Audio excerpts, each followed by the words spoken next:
There we are. Okay. Good morning. I look different. I'm live now. Okay. I look different in the pre-screen moment. The picture's bigger. You can see more of the room, and I'm further back, sort of like this. So it's a little surprising to me when it says live, and then all of a sudden I'm really live, and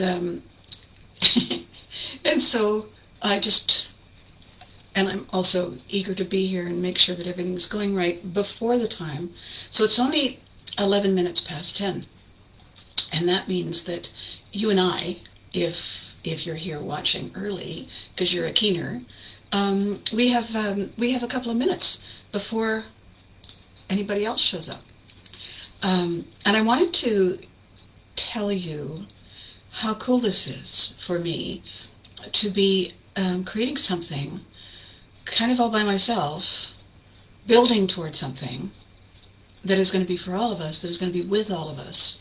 It's very exciting. I've never in my entire career been trusted with machinery.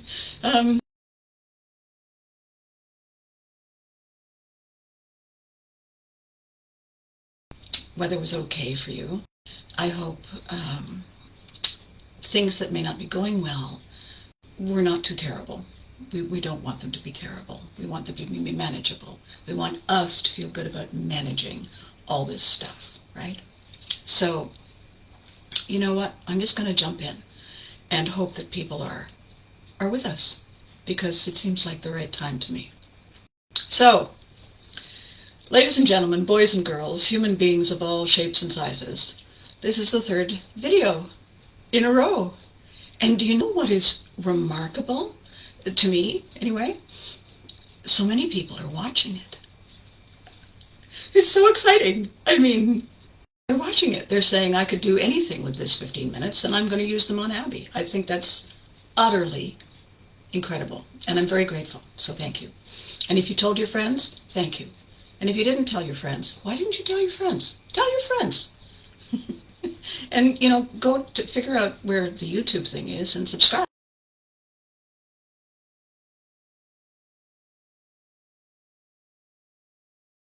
And my hair is deciding to do stuff again today. Anyway, today is an important day for a lot of reasons. I was just looking at the clock. Today is important. It's important to remember, for a lot of people, that today is a moment to remember an incredible surprise that took place in the waters off Hawaii in the United States. This is the anniversary of the attack on Pearl Harbor. And as a military brat, what is difficult about that is that our moms and dads just got up that morning and went to work. They didn't get up and go off to war. They didn't say, I love you and I'll write. They just went to work. So, okay, it's 10:15. Let me just put a pause on that and say hello to anybody else who may be joining us. Good morning. Good morning, everyone. Or good afternoon or good evening, whenever you're watching this. Thank you so much for coming. Thank you for putting your day on hold to spend 15 minutes with me. And if this is your first visit, I'm Abby Hagyard, and we have the best of intentions about today. We have every intention that it will go well. But life is, like a box of chocolates, only not necessarily as fattening. Before I noticed that it was 10:15, I was saying to the early birds among us that today is a very pivotal day. Today is the 7th of December. It's the anniversary of a remarkably powerful and sudden surprise, the attack on Pearl Harbor. At least that is how we look at it. And we look at it that way because we look at it from our lens, from our point of view. And the fact is that if we were paying attention, there were signs. There are always signs. It's just that usually we're caught up in our own thing. And, you know, when we're in the foreground, we can see us much more clearly. We need to take a step back and really focus to see what everybody else had in mind and why they're here, why they came to play. Because it isn't always the same reason that we have. So we remember those people who just got up one morning and went to work and never came home, and we remember all the people who said, wait, what? Why? And then had to recalibrate, rethink every plan they had, every thought they had moving forward. Now this happens all the time to everyone.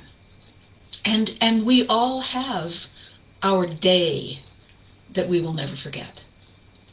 It's different than anyone else's, but it's just as real and just as important.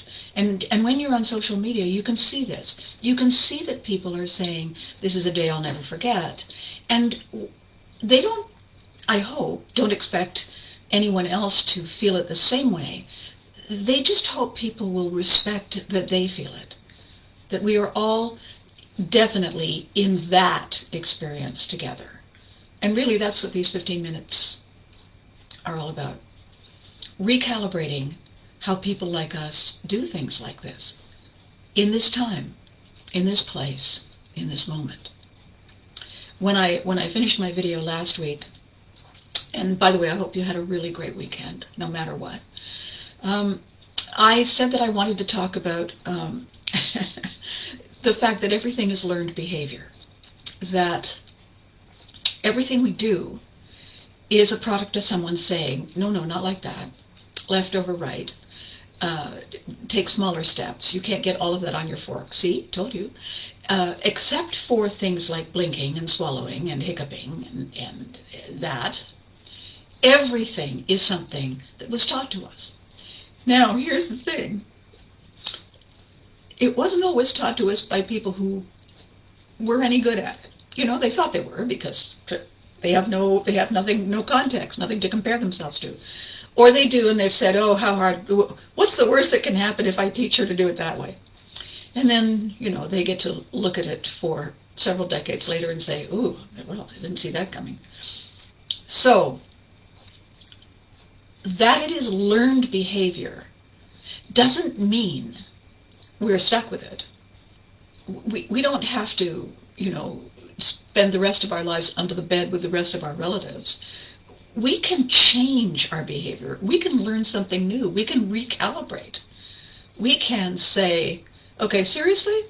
I look awful in those pants. Why does everybody in the family wear those pants? And we can choose to be our best version of us. We all together can be people like us who changed the game and do it our way, because our way rocks. So I have a story to tell you that my girlfriend reminded me of last week. Once upon a time, a long time ago, this is about learned behavior. Once upon a time, a long time ago, my college mentor introduced me to a friend of his who owned kind of a resort complex, motel, bar, restaurant, swimming pool, movie stars, you know, the whole thing. And they hired me to be a bartender. And I was pretty cute back then. And anyway, the fellow's wife came to me one day and said, it's his birthday next week. And I said, oh, good. Well, we'll do a cake and, you know, I'll think of a fancy drink. And she said, yeah, here's what we'd like, since it's the summer. We'd like to roll a cake out to the poolside area where we'll all be outside. And we'd like you to jump out of the cake. And I said, okay, sure. And she said, really? Okay, great. We'll make the cake. We'll get the guys to construct something, cardboard and just paper on top, and we'll roll you out, and they'll knock on the side, and you go jump out and go, happy birthday. So I I did. And here's the learned behavior thing.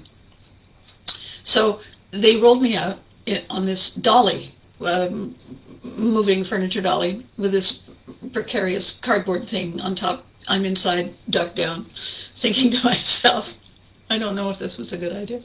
But then what's the worst that can happen? Then they're rolling me down the sidewalk beside the pool, ka-gunk, over every one of the concrete braids, ka-gunk, ka-gunk. And then kind of there was a spinny moment. I didn't know what that was about, because it's, by the way, dark in there. And then they knocked on the side of the thing, and I jumped out and went, ta-da! And there was nobody there. I was facing the pool, and there was nothing on the other side, because the swirly thing was them turning it around. I guess it said happy birthday on the outside. Yeah. And so picture, I'm blonde then. I'm facing the wrong way. Yeah, in a bikini. And so I looked over my shoulder and I said, oh, well, there you are. And I jumped out of the cake. And here's the thing. Nothing happened. There were, like, I don't know, 50 people standing around drinking it. And they were an oil painting. They're just there. Still life by, art. And I'm thinking, I can't look down to see, or if I have spinach, or I can't, so I managed to climb out of the cake without, pulling the dolly and falling in the pool. And I accidentally stepped on a little bit of a muddy patch beside, so I had one dry foot and one kind of muddy foot, and I left one muddy footprint up the pavement to the group. And I walked up to the owner, who was smiling the way you smile when you see, I don't know, a bear coming. You're hoping you can befriend it before it kills you. And I said, well, happy birthday. And he said, thanks. And I thought, okay. And so I say, gosh, look at the time. I'm not wearing a watch. I have a big... And so I scampered off, see you in the bar. And I went to the bar, and and then I looked in the mirror, and I still looked as cute as I had looked when I got in the cake. And for the life of me, I didn't. And then I was thinking about all those funny, Dean Martin-ish kind of movies you saw a million years ago, where the bachelor is at this big party and they have a big cake on the table, and at the right moment the girl jumps out. You know what they do right after she jumps out of the cake? They cut to commercial. They cut to a break. They do a camera cut to get his reaction shot, or the crowd's reaction shot. They don't keep the camera focused on what's going on, which means in terms of learned behavior, nobody watching those movies had any idea what they were supposed to do. I kind of knew, because I'd seen movies, and they kind of knew when they saw the cake coming that was probably something, but they didn't really have a role, and they hadn't rehearsed it. This is the problem also with shows. You never get a chance to rehearse the audience, so you have no idea what they're going to do, and neither do they. So this whole learned behavior thing is an exercise where I learn what I learn over here, and you learn what you learn over there. We assume we learned the same thing. This is untrue. This would be incorrect. And therefore, what we have to do is define our terms. We have to compare notes. We have to give ourselves permission to create context. I know what I've done when I say, ow! What did you do? Because it could be entirely different. I know how I feel when I say, boy, is it hot in here? I don't know, really. I'm just assuming you feel the same. You're doing it for the same reason. And the thing is, we're not. We're all vastly different. We're all guessing a lot of the time. And this understanding what people mean is really the whole thing about conversation. It's about community. It's about talking to each other so we understand each other. In terms of language, if I asked you, how's it going? And you say, oh, it's not that bad. I want you to think about this for a second. What if I asked you how I look in this dress? Not that I would ever ask anybody that because, oh my God, they might tell me.